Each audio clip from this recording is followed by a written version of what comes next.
Guys, I got a really cool blaster that I decided to put together here, right? We've got we've got an Emerbu TG or Tian Gong ARP9 or ARP9 sniper style gel blaster that I built out. So this was a fun build. It was a lot of work. I did a lot of custom printing that I'll talk about, but definitely a pretty cool blaster. And I'd never done kind of an option or this kind of style ARP9. So it was really fun to go ahead and build one out like this.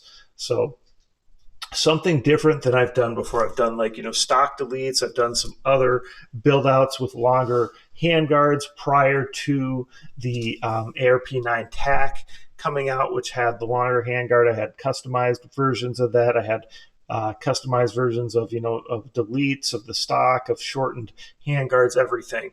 But I never did a sniper style.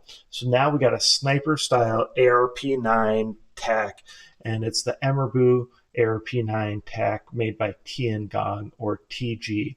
So we're going to talk a little bit more about it here. First off, this is about 4 feet long if you go from the end of the stock all the way to the end of the fake suppressor. So let's talk a little bit about what I did here.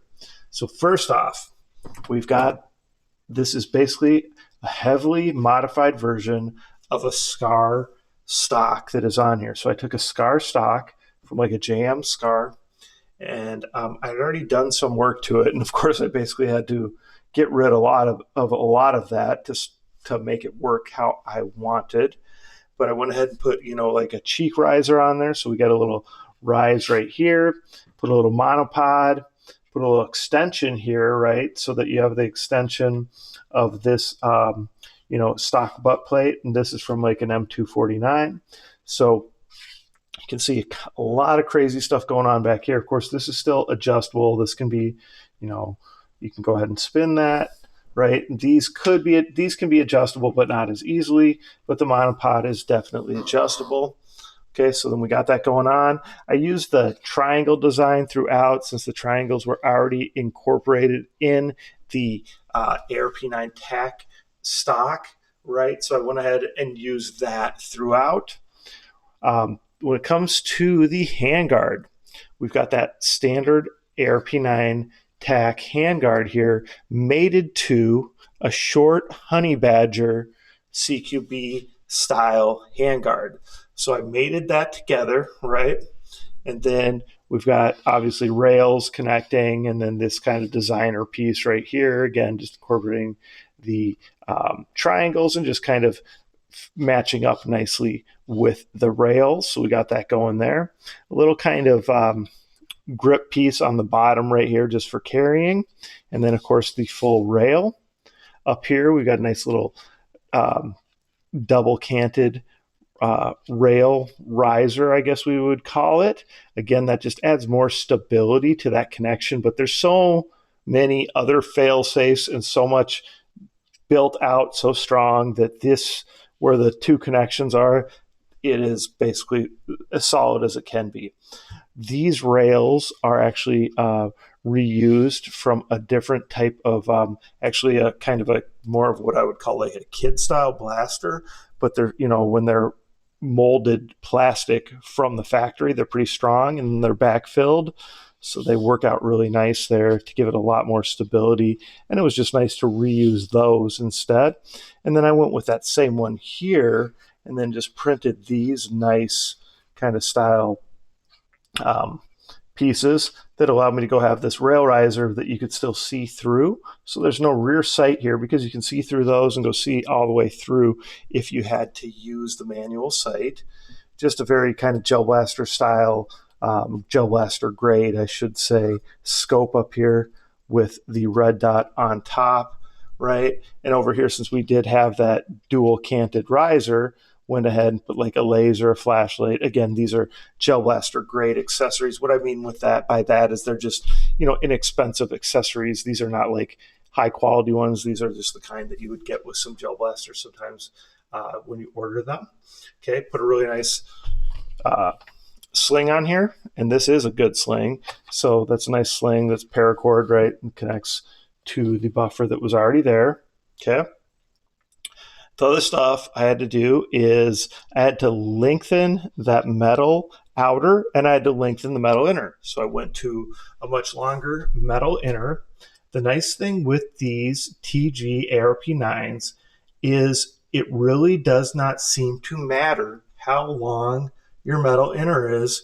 They still produce a very high power, and good overall just FPS in general, regardless, which does not typically happen. A lot of times that, with the ported cylinders and dealing with all that and setting everything up, a lot of times if I went to a much longer metal inner in most blasters, you have to worry about the cylinder, you have to worry about changing things, otherwise you really decrease the power. For some reason, these are very forgiving. And I've seen that before when we had the short ARP9, TG ARP9 versions, and I made custom longer handguards that it didn't seem to affect it. So that's actually just really cool because I went to a much longer metal inner barrel that terminates right at the end of the threads, and then a much longer metal outer barrel with those threads. So still have some really awesome FPS. Put an M95 in, right, to even up that. Put a nice fake suppressor on here. And then I did have a decent bipod here. So this is metal, right? This is an all metal bipod.